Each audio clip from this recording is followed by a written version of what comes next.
So why should you sacrifice the old for the young? Because nature does not give a damn about grandpa. Nature only cares about you having kids that have kids. Every single living thing on this planet has one mission, and it's to pass on its genes. And once you have children, the mission switches. It becomes protecting the young. But protecting the young isn't charity, it's survival. Youth carries the only shot at keeping the bloodline alive.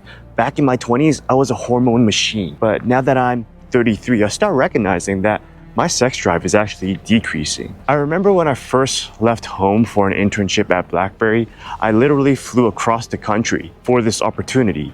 I wasn't making very much money, made enough really only to rent out a 300 square foot shoebox that I was hoping to bring a girl home to in order to lose my virginity, because you can never bring a girl home when you're living with your Asian parents. There's just no privacy. And those of you guys who were able to make that happen, you guys are kings in my eyes. Spoiler alert, I went in my internship as a virgin and I left a virgin. Throughout that whole year, I found no success with women, but it still didn't stop me from going out every night and trying. Every night I was out as a 20-year-old guy full of testosterone chasing women, because that's what nature called me to do. It called me to try and reproduce. But here's the conflict. The conflict right now is the old don't want to die either. I was watching Predictive History by Professor Zhang, which is a Canadian professor on geopolitics. And he was blatantly saying that his dad needed to die. Harsh? Maybe, but listen, his dad was an immigrant like my parents, and he worked hard all his life. And the thing is that in Canada, seniors get cared for very, very well. My parents, they are seniors now, and they get about $3,500 Canadian every single month as an allowance to help them live. And if they needed it, they'd probably be able to get more care than that. They'd probably be able to get a nurse to come in to wipe their butts for them if they had continence. So Professor Zhang's dad had dementia, and the professor was convinced that if his dad did not have these benefits that Canada was providing, he would have decided to kick it. He would have decided that there's nothing to live for at this age. But he did have those benefits. Now, life is worth living. He worked so hard all his life, and now he gets to reap the rewards. Now, life is good. Now, he has a nurse coming in every single day to come wipe his ass. Life is so good now. Why would you want to die now? So now, Professor Zhang's dad has a reason to live. But because he is living, every single resource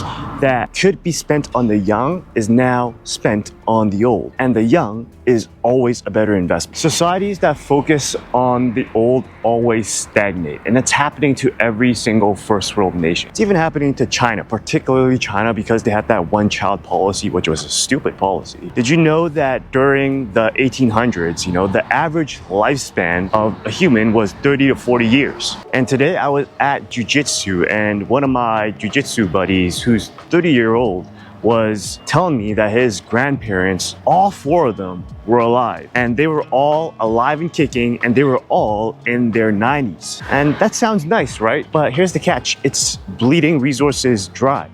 Because adult daycare costs around $2,200 here in Dallas, and children's daycare around $400 to $1,500 per month. So with those numbers, if you're out there looking for a job, which one would you train for? Of course, you're gonna go for adult daycare because it pays more or almost the same job. And so it becomes harder to find daycare. And when people who wanna be parents, but can't look after their kid, can't have one partner stay at home, can't find daycare, what they'll do is they'll stop having kids. And don't get me started on education. I think education nowadays is a joke. And if you're looking at education as a big priority for you having kids, then I wouldn't have kids either. I'm filming this video around Halloween, and way back when I was a kid, every single neighborhood would be decorated and there's this Halloween spirit. Now it just doesn't exist anymore because you used to do it with the children, but there's no children around anymore.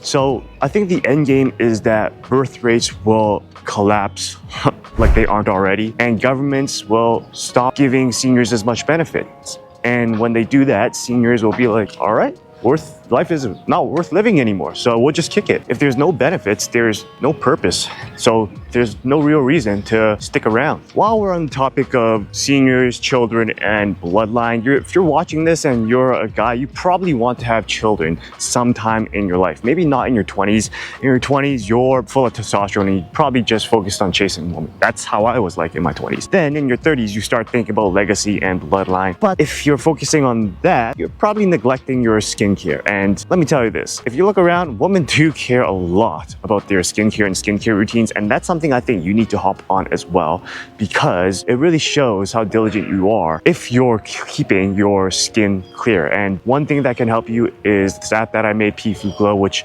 is helping me keep my skin clear. So if you're confused about where to go, what products to use, which products are good for your skin, just get this free app, take a snapshot of your own face and get recommended products that can help you get better skin. So by the time you're 30, you can pop out a couple kids if you're lucky. So I think anyone can agree. The youth is the economy. They're the muscle, they're the sweat, they're the horsepower. They build, they innovate. And the great thing is they don't even need Viagra or Social Security. They keep the whole damn machine running. But here's the scam. The youth isn't rewarded. We're told to save, but saving doesn't get you anywhere because the old men that are sitting at the White House and the Federal Reserve simply inflates our savings away. And we're told to invest, but then we're also told to take out student loans in order to pay for our education, leaving us with no money to invest. We're forced to pay into Social Security, but here's the kicker. By the time we get to retirement age, to allow us to collect Social Security, the Social Security would have run dry. It wouldn't be there because according to statistics, according to the math, Social Security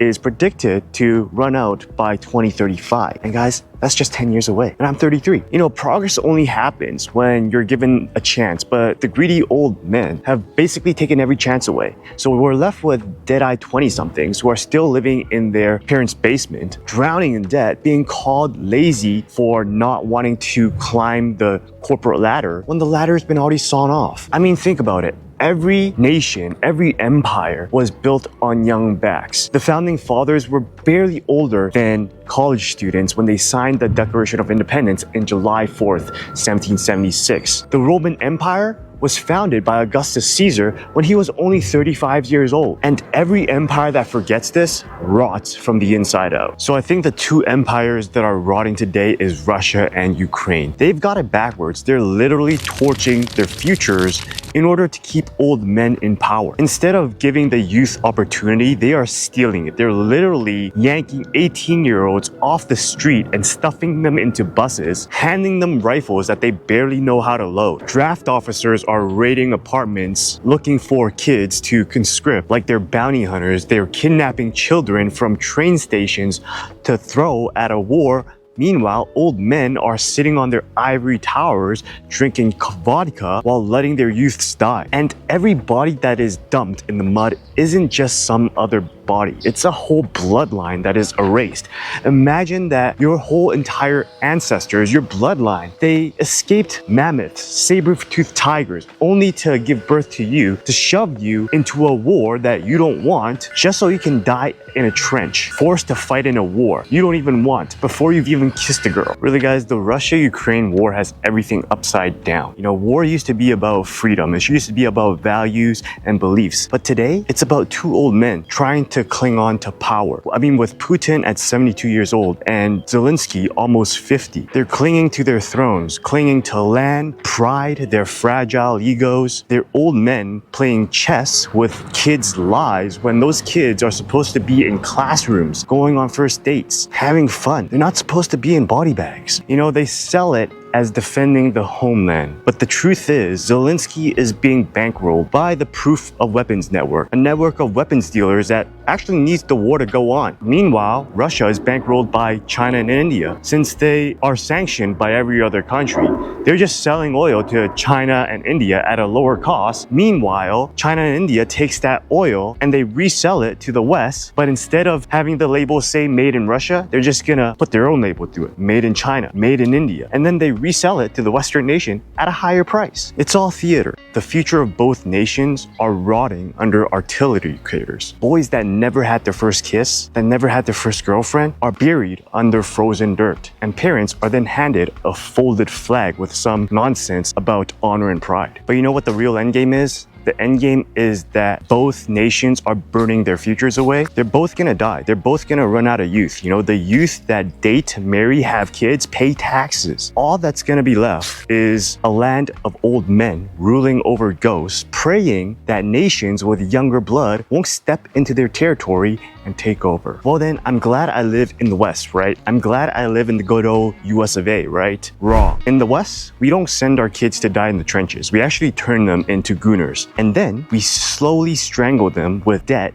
and BS. You know, instead of AK-47s, we give them student loans. And instead of artillery shells, we give them rent that they can't afford. And then we tell them to grind harder in order to make it, but there's literally no opportunities in the US or any other Western nation for that matter. So what is the rich doing? They are enriching themselves. I mean, the Trump administration, everybody's getting rich. The Trump family, man, they're pocketing the big gains. And if you know what the game is, you're probably getting rich as well. But for the majority of people that don't know what the game is, they're all getting screwed. You know, every Friday I tune into the All In podcast, and it seems like every Friday they're always praising some sort of investment into AI or technology. I'm lucky. I love this stuff. I'm a geek about this stuff. I'm just sitting there taking notes, planning, investing. But in the back of my mind, I also know that there's a whole bunch of people that have zero interest in that stuff. And they're the kind of people that's going to get screwed by all these moves that they should be making, but they're just not interested, so they won't make it. Most people don't know what inflation is.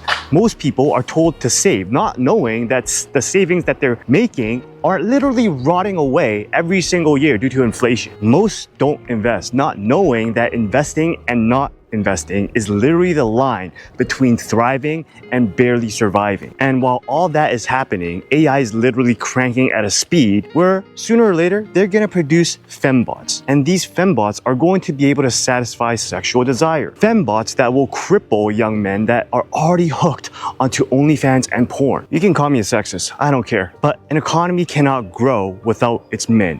Why do men strive? Why do men try? Why do men build? Why do men do anything? They do it for sex. It's to get status. It's to get resources. And then hopefully that status and resources will hopefully attract some woman that will be willing to mate with us, to be willing to have our kids that have kids. Because that's all biology cares about. And that's what we're programmed to do. But the old have a different agenda. And the old are the people that really owns a lot of these stocks of these AI and technology companies. And they want to sell these fembots at 20 to 35K a piece because that makes them even richer, even though they don't need the money, even if it enslaves an entire generation of men. Because think about it, if a man can get sex without ever being told no, then why would they try to do anything else? What would be the point of working harder? What would be the point of creating, building, innovating, and winning? There isn't one. And when we reach that point, it's not going to be only the men that gets hurt in the process. We wouldn't have just sacrificed our young men. We would have also sacrificed the young woman, the woman who actually wanted to be mothers. The plan to sacrifice the old for the young will have